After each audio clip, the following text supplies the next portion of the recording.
미국의 모자이크전을 얘기하면서 강조를 하는 게 휴먼 커맨드 머신 컨트롤을 얘기합니다. 통제라고 하는 건 사실 법칙 안에서 하는 거기 때문에 기계가 충분히 할 수 있는 역량이 일부가 있습니다. 그러니까 인간의 유연성이 발휘될 부분이 있지만 그거는 지휘해서 그걸 조절해 주면 되는 거고, 결국은 이제 이 모자이크 워페어 같은 것들을 실제 미국이 지금 이제 구현을 해 나가려고 각군이 지금 훈련을 하고 있는데, 미국 같은 육군 같은 경우는 이제 퓨처 커맨드라고 그래서 미래 사령부를 만들어서 이제 미래 어떻게 싸울지 이제 이런 개념을 만들어 나가면서 타군들과 같이 이제 막 연합해서 훈련도 하고 막 그러면서 모습을 보였는데. As the Army looks to the future, one thing is certain. A combined joint force operating across all domains, air, land, sea, space, and cyberspace, is essential for our national security.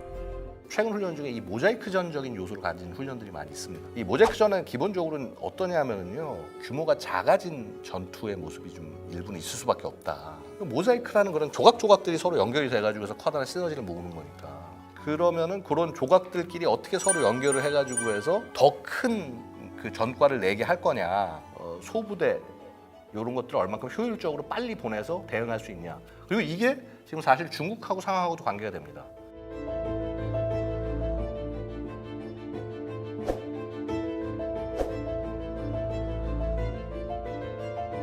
미국이 얘기할 때 이 그 분산되는 전투의 형태를 얘기를 해요.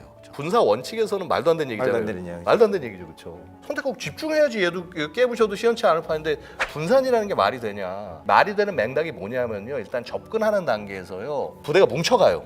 예를 들어서 이게 집중이 된 상태로 이동을 해가면은 A2AD에 그냥 타겟이 돼가지고 해서 다 부서지는 거예요, 그렇죠? 은밀하게 흩어져서 들어갈 필요가 있고, 서로를 커버할 수 없는 범위로 분산하는 게 아니라 나의 무기 체계와 감시 체계로 서로의 위치를 다 봐가면서 서로 그 안에 견제를 해주면서 들어가는 범위 내의 분산인 거예요. 전투기에 보면 어떻게 요기들이 이렇게 비행을 하지 않습니까? 지금 말씀드리면 딱 그 생각이 나는 거예요. 옛날에는 리더 꽁무니에 딱 붙어가지고 지금 리더가 어디로 가는지도 모르고 리더 꽁무니만 보고 가는 거였죠. 근데 이제 각자 무기체가 개발되면서 점점 멀어지는 거예요. 멀어지죠, 그렇죠? 지금 스텔스는 어떻습니까? 이제 따로지. 완전 따로죠, 그렇죠? 따로 하는데도 불구하고 같이 연결이 되는 거죠. 바로 그겁니다. 말이 분산이지 사실은 집중이에요. 그래서 이거를 어떻게 표현하냐면 분산을 통한 집중이라고 표현을 하는 겁니다. 근데 이제 그러려면 결국 이제 느끼시겠지만 그만큼 무기 체계가 굉장히 첨단이 돼야 되고 이게 깔려야 되는 거예요, 그런 게. 그런 식으로 전쟁 형태들을 이제 발전시켜 나간다. 그게 앞으로 작전 수행 방법을 변화시켜 간다는 거잖아요. 그렇게 찬차히 반하는데 이제 이 모자이크 워페어가 어느 정도 수준에서 어떻게 적용될지에 대해서는 아직은 논란이 있어요. 소규모에서 할지, 그렇죠. 이게 아니면 전구 전체로 갈지. 전구 전체로 갈지. 그러니까 상정하는 상황들은 일단은 소규모의 대규모 전쟁이 되기 전에 전쟁의 스펙트럼이라는 게 있잖아요. 우리가 기본적으로 얘기하는 거는 평시, 전시 이렇게 나누잖아요. 근데 사실 이렇게 서로 겹치는 그레이 에리어가 굉장히 많죠. 예를 들어서 지난번에 사드 배치할 때 중국이 막 난리쳤던 거, 이거는 솔직히 총하고 칼만 안 들었지 거의 이 나라를 협박하는 수준이었잖아요, 그렇죠? 이제 한 나라의 역량에 대한 공격입니다, 이건. 러시아나 중국 같은 국가들이 기존의 국제 질서를 자기들에 맞게 바꾸기 위해서 이런 민주주의적인 국가들이 생각하고 있는 전쟁과 평화의 개념, 요 선을 넘어야 전쟁이야. 대부분 국가는 그 전에는 대응을 못 하잖아요. 그거를 활용해가지고 해서 최대한 자신들의 이득을 끌어내려는 거죠. 대표적인 게 바로 크림 사태인 거죠, 그렇죠?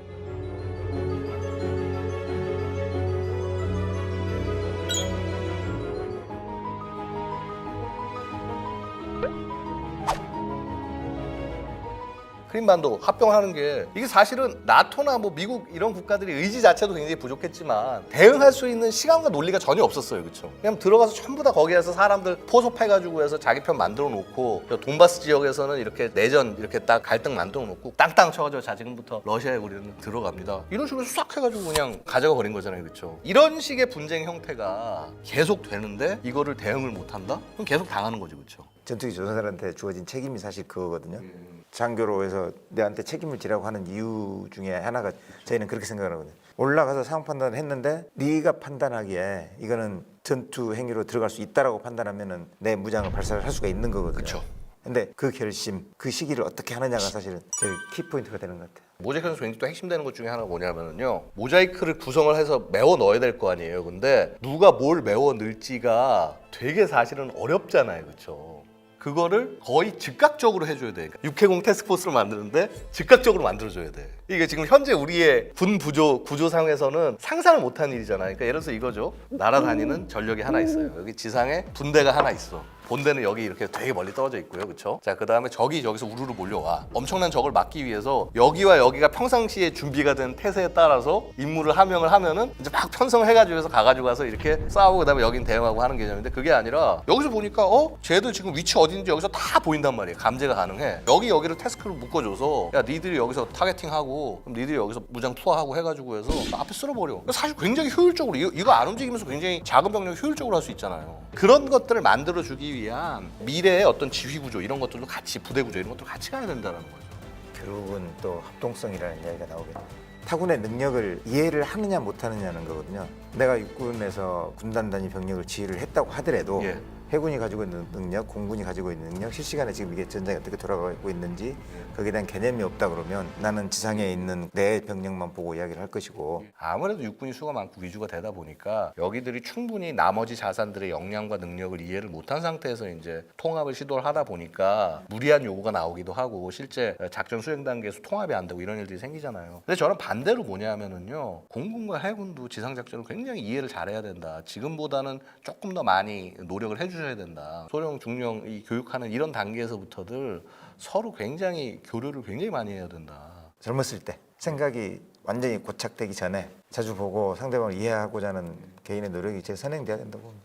킬체인은 고가치 자산을 이렇게 묶어놓고 그걸로 어떻게 빨리 해보겠다라고 하는 건데 그렇죠. 지금 모자이크전은 자산을 가지고 운용하는 거에 대한 개념인 거예요? 아니면 모자이크전을 위해서 또 별도로 어떤 자산이 필요한 거예요? 중요한 지적이세요. 그래서 모자이크라는 얘기가 되기 위해서는요, 기존에 있는 자산들 자체가 그런 역량이 있어야 되는데 역량도 없는데 모자이크 안 되거든요. 백날 해봐야. 제가 볼 때는 우리 한국군도 상당 부분 각각의 능력은 있다고 맞습니다. 봐요. 문제는 이거를 네트워크를 연결해서 결심을 하게 해줄 수 있는 그 능력이 굉장히 부족한 거고, 그래서 그 능력을 어떤 일정한 목표치에서 현재 갖고 있는 능력을 정렬해가지고 현장에서 최대한 쓸 수 있는 걸 뽑아내야 되고요. 지금은 이 작전을 수행하는 게 타임 프레임이 예를 들어서 뭐 1시간이다. 그럼 미래는 이걸 뭐 10분으로 줄이자. 근데 그러려면은 뭐 어떤 능력들을 키우고 자산들을 해야 될 거냐. 그런 거를 차분차분 지금 건설해 나가면 되는 거예요. 그런 걸.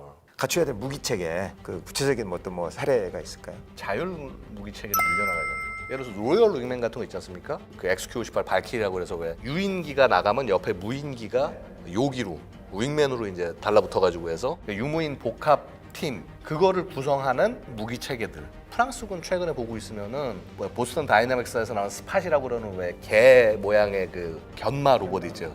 걔가 와서 정찰하고 전지형 차량 ATV 같은 거로 해가지고 해서 거기다 무기 막 잔뜩 달아놓고 그래서 이제 걔가 위험한 지역이 있으면 걔가 먼저 들어가서 화력으로 제압하고. 왜냐면 미래는 병력 수가 극도로 줄어들기 때문에 그 줄어드는 병력만큼 무인 장비들이 들어가서 그걸 채워주는 거죠. 그러면 이제 소위 얘기하는 그 모자이크적인 요소가 더 들여지는 거예요. 왜냐하면 그 무인 체계 같은 거 그만큼 리타이어 하더라도 생산을 기본적으로 해놨으면 거기 또 보내가지고 해서 계속 채워 넣으면 되니까. 그래서 이제 전반적인 어떤 작전의 그림을 그려 나갈 수가 있겠죠. 거기에 결심 체계는 경험이 이제 많이 쌓인 인간 어느 부대를 어디로 보낼까를 하는 거는 거기서 AI가 도움이 된다는 거예요.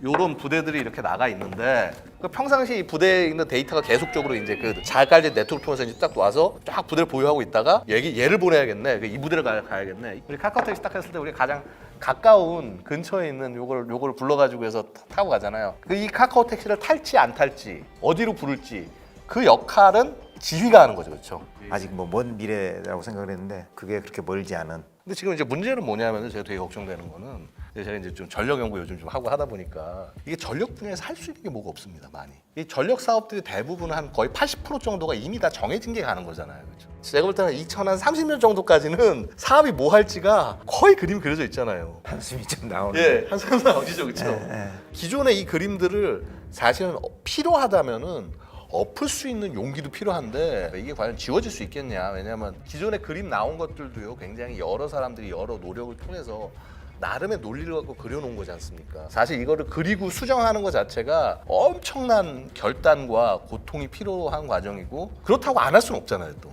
머리가 터지는 겁니다. 지금 이걸 어떻게 해야 될까.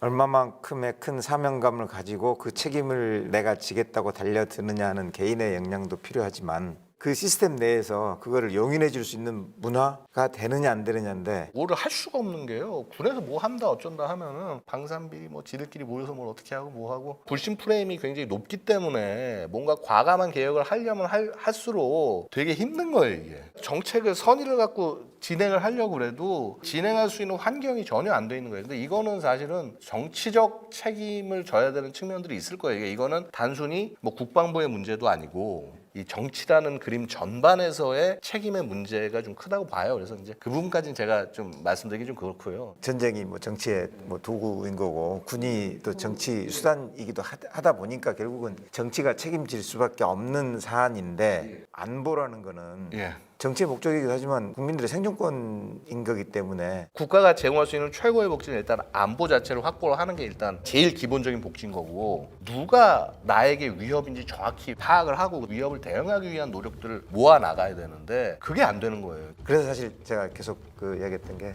컨트롤 타워 이야기를 하거든요. 근데 컨트롤 타워 말씀 되게 잘하셨는데요. 이렇게 민주주의 국가이기 때문에 당연히 민주적 컨트롤이 돼야 되는 거고요. 네, 네. 근데 또 이게 충돌하는 게 뭐냐면 군대는 민주주의를 지키기 위해서 존재를 하는데 그 민주주의적인 그 요소들을 유보를 하는 거죠. 그래서 조직 내에서는. 그건 어쩔 수 없습니다. 왜냐하면 전쟁하려면. 근데 문제는요. 지금 이 정치권부터 시작해서 사회가 인식을 되게 잘못하고 있는 게 국방부의 공무원 숫자 늘리는 게 문민 통제가 절대 아닙니다. 그 일을 하기 위해서 뽑혀진 전문가 집단인 거고 그 소위 민의 의지를 발휘하는 게 아니에요. 그 사람들 공무원들 역할은. 그 역할을 하는 건 누구냐면 그게 바로 정치적으로 책임을 질 수 있는 관료들을 그 안에서 쓰게 하는 게 그게 문민 통제인 거예요. 그건. 모든 분야에서. 그런 문민 통제를 하지 않고 그냥 군인이었다가 전역시킨 다음에 아 이제 얘 민간이니까 얘를 통해서 내가 통제를 해. 문민 통제가 아니죠, 당연히. 문민 통제가 되려면은 정치적으로 책임을 질 수 있는 사람이 국방부 장관이 돼야 된다는 거예요. 군 출신 중에서 잘난 사람을 갖다 앉혀놓는 게 아니라. 각 부대들에서 일어나는 문제나 이것들은요 그 안에서 책임을 지면 되는 거고 그래서 그러니까 저는 늘상 말씀드리는 게 본질이 제일 중요하다. 그분들이 해야 되는 입장은 이 나라를 지키기 위해서 어떤 노력을 해야 되는지 그게 잘 이루어졌을 때 모자이크전을 잘 수행할 수 있다. 지금 그거는 안 하고 각자 자기 밥그릇. 아주 시원하게 말씀을 해주셨고 오늘 프로파일럿에서는 군사 전략계 하나로 나온 용어인 모자이크전에 대해서 알아봤습니다. 고맙습니다. 감사합니다.